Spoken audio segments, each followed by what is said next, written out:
Bonjour à tous, c'est Edjohan. Aujourd'hui, on se retrouve pour parler du Grand Prix de Formule 1 de Russie avec la victoire de Lewis Hamilton au terme justement d'une course très mouvementée.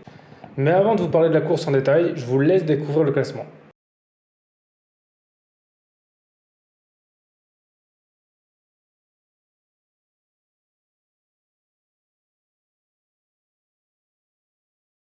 Donc cette course a justement vu la centième victoire de Lewis Hamilton en Formule 1 au terme d'une course justement comme je l'ai dit qui était assez mouvementée et pour une fois c'est l'une on va dire, des rares courses cette année où on ne s'est pas trop ennuyé parce qu'il y a eu un peu de l'action du début à la fin, voilà, c'était un peu incertain qui allait gagner. Donc ça a été une victoire très compliquée pour Hamilton parce que déjà au début il a fait une longue partie de la course en sixième position. Voilà, il y avait un train entre lui, Russell, Ricardo et Stroll. Voilà, donc Russell faisait un peu le bouchon dans la course. Voilà, ils n'avaient pas trop à le doubler, donc Hamilton a perdu beaucoup de temps là. Et Norris justement en a profité pour s'envoler. Il avait plus de 10 secondes d'avance sur Hamilton au premier arrêt. Et donc, après le premier arrêt au stand, ça a été un peu plus simple pour Hamilton, parce que vu qu'il n'avait plus trop de concurrents devant lui, il a pu revenir sur Norris voilà, jusqu'à le rattraper. Mais la McLaren était très rapide, donc c'était assez compliqué pour Hamilton de le doubler. Et il a fallu attendre la pluie justement en fin de course pour que Hamilton puisse faire la différence. Alors ce qui s'est passé, c'est que Norris en fait s'est arrêté trop tard. Il n'a pas voulu s'arrêter pour changer de pneu. Voilà, vu quand il avait Hamilton s'arrêter, il a dû se dire bon bah maintenant je fais jusqu'au bout et on verra si ça passe. Et bah malheureusement ça va passer, mais d'un côté, je peux comprendre que Norris soit resté en piste parce que de mémoire, c'est assez rare comme une course où, par exemple, quand c'est la fin de course, il commence à pleuvoir et il pleut suffisamment pour que les pneus slick soient complètement inutilisables. Voilà, en général, ça commence, mais il y a des petites parties humides. Mais là, non, en fait, c'est un peu tombé d'un coup. Et c'est pour ça que je pense que McLaren a été surpris. En plus, ça faisait longtemps qu'ils géraient plus justement ce genre de situation. Donc ça ne m'étonne pas encore qu'ils aient fait cette petite erreur, on va dire, que les autres n'ont pas fait. Et puis Norris, vu que c'est un jeune pilote, on va dire au moins il apprend. Mais ce qui est juste bête, c'est qu'il aurait dû s'arrêter comme un tour plus tôt parce qu'il aurait pu, et là il aurait comme sauvé le podium au lieu de tenter la victoire parce que c'est sûr que là il avait la victoire entre les mains, mais bon, c'est mieux un podium que finir classé 7ème. Et encore, faudra voir s'il n'a pas de pénalité parce que au moment où je fais la vidéo, il avait coupé la voie des stands d'une façon que normalement il va se prendre une pénalité à moins qu'il soit indulgent parce que justement il y a de la pluie. Donc voilà comment Hamilton a gagné cette course justement. C'est justement grâce à son expérience. Après le deuxième fait Verstappen, alors Verstappen a aussi profité de la pluie parce que avant justement que la pluie arrive, Verstappen était septième, Hamilton deuxième, donc là pour Hamilton ça aurait été peut-être mieux justement en termes de points parce que là il en a pris que 7 de plus, c'est quand même Verstappen qui finit deuxième en portant 20e, c'est quand même un exploit. Bon il a fini deuxième avec plus de 50 secondes d'écart, mais c'est vrai qu'en Formule 1 ça compte pas, voilà, même s'il aurait fini à 10 tours d'Hamilton, il n'y aurait pas eu plus de points. Donc pour Hamilton, c'est un peu dommage qu'il n'a pas pu profiter. Maintenant, il va falloir qu'en plus Hamilton espère quand il prendra peut-être une pénalité moteur de pas trop se faire avoir, histoire de ne pas perdre trop de points parce que maintenant, on va dire Verstappen est un peu dans une meilleure position dans la mesure où maintenant il va pouvoir utiliser un moteur neuf. Donc la fin de championnat risque d'être un peu plus compliquée pour Hamilton. Ensuite, le troisième c'est Sainz. Alors lui, il a profité aussi un peu de tout ça parce que il a été premier, Sainz, mais il s'est fait doubler par Norris. Et après, sa course, elle était un peu plus compliquée. C'était un peu plus compliqué pour lui. Il avait un peu du mal à suivre. Donc, il s'est arrêté au bon moment, ce qui lui a permis justement de finir sur le podium. Donc, voilà, c'est bien pour les Ferrari qui continuent de monter sur le podium. Et c'est vrai que Sainz, en termes de résultat final, on va dire qu'il est un peu mieux que Leclerc. Il est un peu mieux que Leclerc, c'est-à-dire que Leclerc est plus constant dans les bons résultats, mais Sainz, c'est plus du genre à peut-être faire une mauvaise course, mais après, il va faire un podium, voilà. Et à voir ce que Ferrari ont préféré comme sur le long terme, parce que je ne sais pas si les deux ils les garderont, mais c'est vrai que Sainz a quand même des meilleurs résultats en course, même s'ils sont moins constants, mais au moins ça montre que sur une course, il peut avoir un éclair de génie et faire quelque chose de bien. Après le quatrième sur Ricardo, alors voilà, pour Ricardo c'est quand même bien, après sa victoire justement d'enchaîner par une quatrième position, c'est que les McLaren ils sont très forts, c'est vrai que ça fait comme deux courses qui jouent les avant-postes, même si c'est vrai que la Mercedes était beaucoup plus rapide que la McLaren, mais j'ai remarqué que la McLaren elle est dure à doubler parce qu'Hamilton galérait à le passer et on dirait que McLaren justement ils ont l'air de vraiment progresser, ça a l'air d'être une équipe qui est de plus en plus compliquée à doubler parce que justement dû au moteur Mercedes, à mon avis ils ont peut-être un peu moins d'appui que la Mercedes de base qui leur permet justement d'avoir peut-être une meilleure vitesse et c'est pour ça qu'on a du mal à les doubler. Ensuite, Bottas 5e. Alors, il a eu de la chance qu'il y ait eu la pluie parce que Bottas, sa course était complètement zéro avant. Il était dans les 14e positions.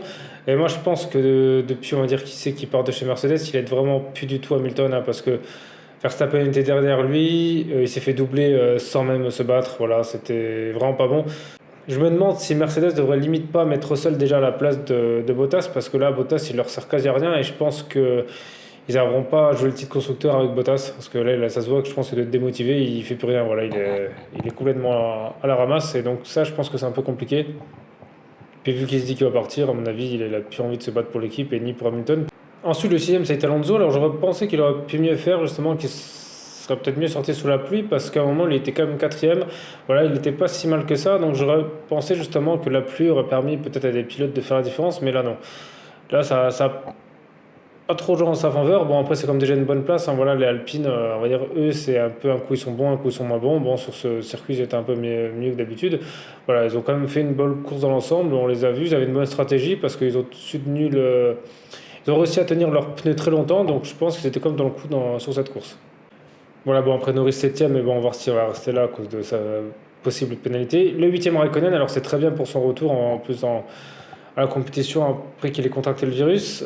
Et il marque des points, donc voilà, je pense que ça fait du bien pour lui de marquer des points parce que c'était un peu plus galère avec Alfa Romeo ces temps-ci. Mais bon, lui, il a su faire la différence justement sous la pluie avec sa voiture, je pense, avec son talent. Donc voilà, c'est le genre de pilote qui sont journal sous la pluie. C'est bien pour lui qui continue de montrer son talent parce qu'à la Star, son coéquipier a été vraiment assez loin sur cette course. Je l'ai souvent vu en avant-dernière position. Donc ça peut être dommage justement pour lui que Giovinazzi, un coup il est bon, un coup il est vraiment pas bon, et quand il est vraiment pas bon, c'est presque dans les dernières places. Donc c'est un peu dommage parce qu'autant il est capable de marquer des points, mais autant il est capable de faire des choses très très mauvaises. Donc je sais pas s'il va rester chez Alpha, mais je pense qu'il va devoir continuer à se battre pour rester parce que là ça semble un peu compliqué pour l'année prochaine. Ensuite le 9e ça a été Pérez. Alors c'est dommage pour Pérez parce qu'il était vraiment 3e. Voilà, il avait réussi à doubler Sainz. Mais je pense que sous la pluie, il a dû faire des choses mauvaises. À mon avis, il a dû s'arrêter trop tard. Parce que ça, on a vu qu'il y avait beaucoup de choses à l'écran. On n'a pas trop vu tout le monde ce qui s'est passé. Donc lui, je ne sais pas ce qui s'est passé. Mais pour moi, ça va être difficilement justifiable de montrer qu'il est parti justement beaucoup plus loin que Verstappen et qu'il finit derrière lui à la limite des points. Donc, normalement, il le garde pour l'année prochaine, mais pour l'instant, c'est vrai que Perez, il a quand même du mal, même s'il a gagné avec eux cette année. Ses résultats, ils sont pas bons et ils peuvent pas non plus compter sur lui, on va dire, pour aller jouer le podium. Mais bon, à voir, est-ce que c'est la Red Bull qui est toujours aussi compliquée à piloter pour les autres pilotes? Parce que là, ça commence à faire beaucoup comme de pilotes qui échouent sur Red Bull et on va dire que peut-être donner sa chance à Gasly ou quelqu'un d'autre, parce que là, on va dire Red Bull, je pense que Perez, c'est pas non plus le pilote qu'il leur faut pour. On va dire aller chercher les gros points et aider Verstappen.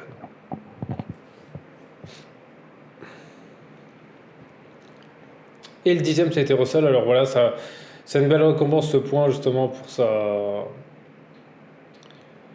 sa qualif. Voilà, c'est vrai que Russell il est fort sous la pluie. Là, il avait fait encore un super temps. Après, c'était sûr, en fait, Russell il a tout perdu déjà après son premier arrêt au stand, hein, parce que dès qu'il s'est arrêté, après la Williams, c'est bon, elle pouvait plus suivre tout le monde. C'est pour ça que leur stratégie, pour moi, je l'ai pas trop compris. Ils auraient justement dû peut-être tenir plus longtemps leur premier arrêt au stand. C'était peut-être plus intelligent parce que là, dès qu'il s'arrêtait, après c'est fini. Heureusement qu'il a eu la pluie, sinon il aurait vraiment fini encore dans les 14-15e. Parce que la Williams, elle est vraiment pas au top. Et là, justement, avec une voiture pas au top, il réussissait justement à contenir un peu les voitures meilleures que lui. Donc, je pense que la stratégie chez Williams, ça n'a pas été bonne. Donc voilà, cette course nous a montré beaucoup de choses quand même, que déjà, il faut les laisser rouler sous la pluie parce qu'au moins on voit qu'il y a du spectacle. Et aussi, justement, ça nous a permis de montrer que les autres équipes peuvent faire justement